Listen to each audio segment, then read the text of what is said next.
Imagine a flying machine that doesn't need a runway. A machine that can rise straight up into the air, stop completely, move sideways, fly backward, and even land safely when the engine stops. At first glance, a helicopter looks simple, a spinning rotor on top and a body hanging underneath. But in reality, a helicopter is one of the most complex flying machines ever built, and one of the closest examples of controlled chaos in engineering. A helicopter does not fly because it is powerful. It flies because it constantly negotiates with physics. Every single second in the air, massive forces are trying to twist the fuselage apart, spin the body in the opposite direction, destabilize the rotor, and pull the aircraft back to the ground. The fact that a helicopter can hover motionless in midair is not natural. It is the result of continuous, precise control of airflow, angles, and forces that are never truly in balance. If you like similar educational content, please like, subscribe, and share the video with your friends.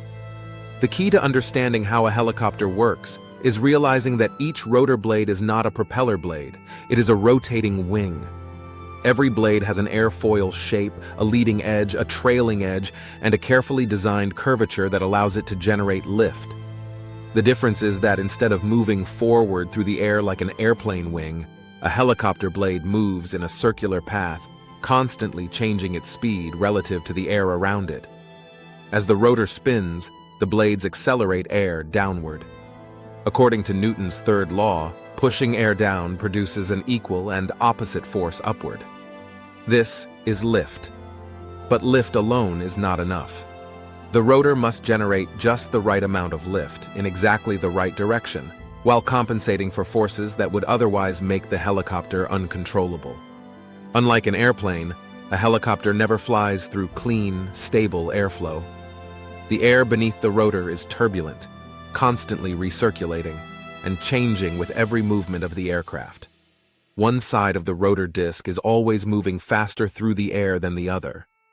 Without correction, this imbalance would flip the helicopter over in a fraction of a second. To survive this environment, the helicopter relies on an extraordinary system of mechanical and aerodynamic control. The rotor blades are not fixed. Their angle changes continuously during every rotation, subtly adjusting lift hundreds of times per minute. This allows the rotor not only to lift the helicopter, but also to tilt the total lift force in any direction, forward, backward, or sideways, without tilting the entire rotor as a rigid object. And then, there is the most obvious problem of all. When the rotor spins in one direction, the helicopter's body wants to spin in the opposite direction. Without a counteracting force, the aircraft would rotate violently the moment it left the ground. Preventing this requires a dedicated system whose only purpose is to fight rotational physics itself. A helicopter, therefore, is not a machine that passively flies. It is an actively stabilized system. It exists in a state of permanent imbalance, held together by precise engineering and constant correction. The pilot does not command motion directly. Instead, the pilot manages forces, angles, and airflow, allowing motion to emerge as a controlled result. Once you understand this, the helicopter stops being a mystery and becomes something even more impressive, a flying equation, solved in real time, every second it is in the air.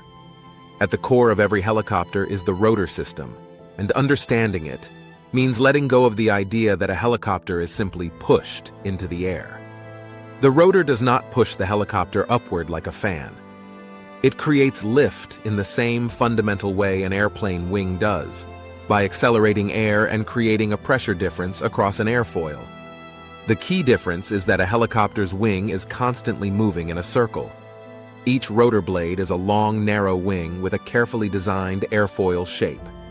As the rotor spins, the blades cut through the air at high speed. This motion causes air pressure above the blade to drop while pressure below the blade increases. The result is lift. When the total lift generated by all blades exceeds the helicopter's weight, the aircraft rises vertically. But this process is far from uniform. As the helicopter begins to move forward, the airflow over the rotor becomes asymmetrical. On one side of the rotor disc, the advancing blade moves in the same direction as the helicopter's motion. its airspeed increases dramatically. On the opposite side, the retreating blade moves against the direction of flight, reducing its airspeed. If nothing compensated for this imbalance, the advancing side would generate far more lift than the retreating side, causing the helicopter to roll uncontrollably. The solution is one of the most elegant ideas in aviation. Rotor blades are allowed to move and adjust. They can flap upward and downward, and more importantly, their angle of attack changes continuously as they rotate. When a blade experiences higher lift, it rises slightly, reducing its angle of attack and therefore reducing lift. When lift decreases, the blade drops, increasing its angle and restoring balance. This self-correcting behavior is built into the rotor system itself. However, helicopters do not rely on passive balance alone. The angle of each blade is actively controlled throughout every rotation. This means the rotor disc can produce more lift on one side than the other in a controlled way. Instead of generating lift straight upward, the rotor can tilt the overall lift vector. Once the lift vector tilts, part of that force pulls the helicopter forward, backward, or sideways. From a physics perspective, the rotor is not a simple spinning object. It is an actively controlled aerodynamic system that reshapes airflow dozens of times per second. Every blade experiences changing airspeed, pressure, and load during each revolution. The rotor continuously adapts to maintain lift, stability, and control.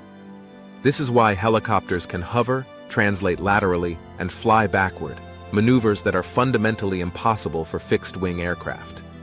The helicopter does not need forward motion to stay aloft. Its lift is entirely generated by controlled rotation. Flying a helicopter is not about pointing the aircraft where you want to go. It is about managing a constantly shifting system of forces.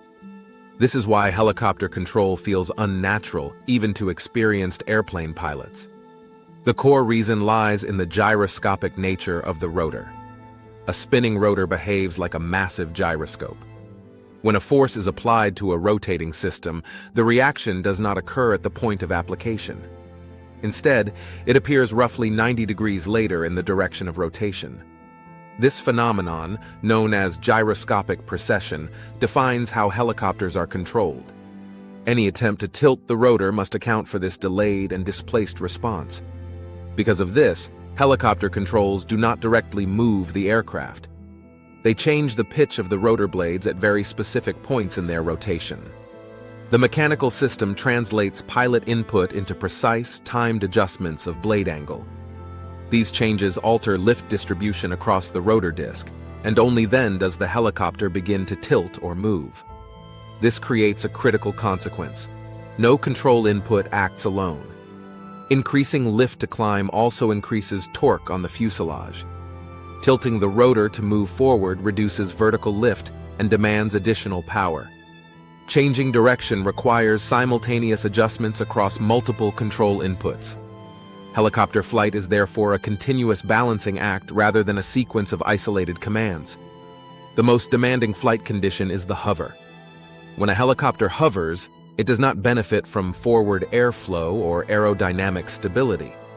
The rotor operates in its own disturbed air, producing vortices and turbulent downwash. Any small imbalance, wind gusts, power fluctuations, or control imprecision immediately pushes the helicopter out of position. Unlike airplanes, helicopters are not naturally stable. If left unattended, deviations do not self-correct. They amplify. Stability is not a built-in feature. It is an active process maintained by constant pilot input. This is why helicopter pilots make continuous micro-adjustments, often too small to be visible from outside the cockpit.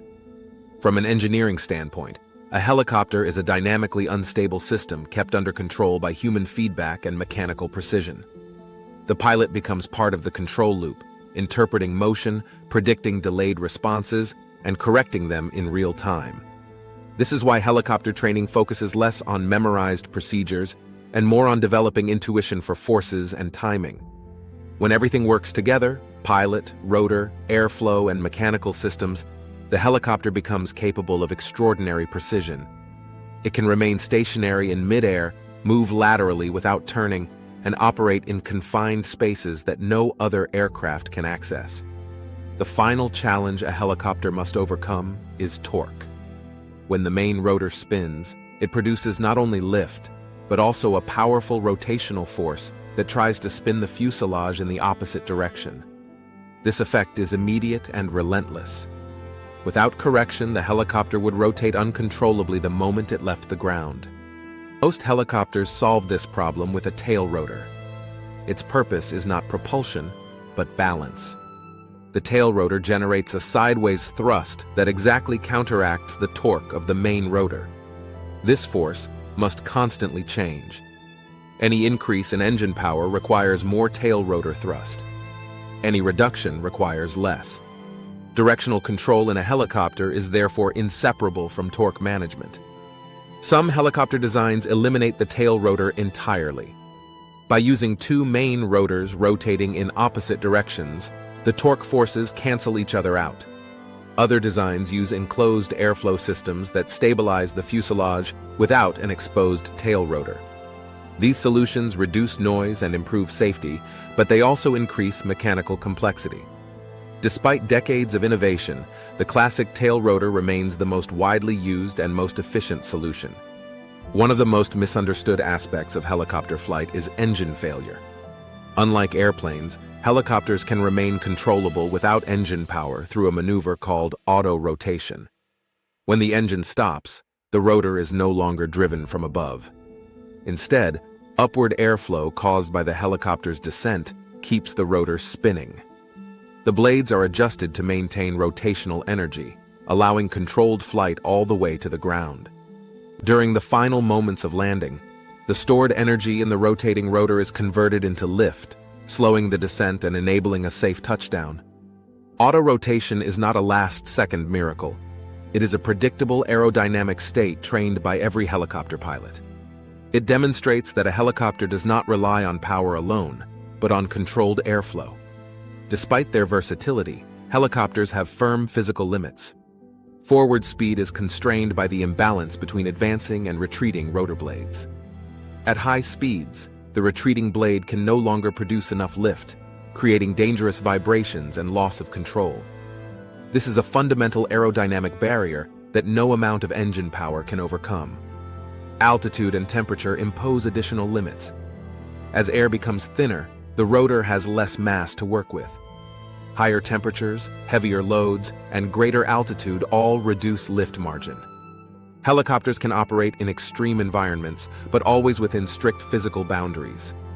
When viewed as a whole, a helicopter is not a flying machine that defeats physics. It is a machine that operates precisely at its edge. Every moment of flight is the result of controlled instability, balanced forces, and continuous correction. That is what makes helicopters uniquely capable and uniquely demanding. A helicopter does not simply fly. It continuously solves physics in real time.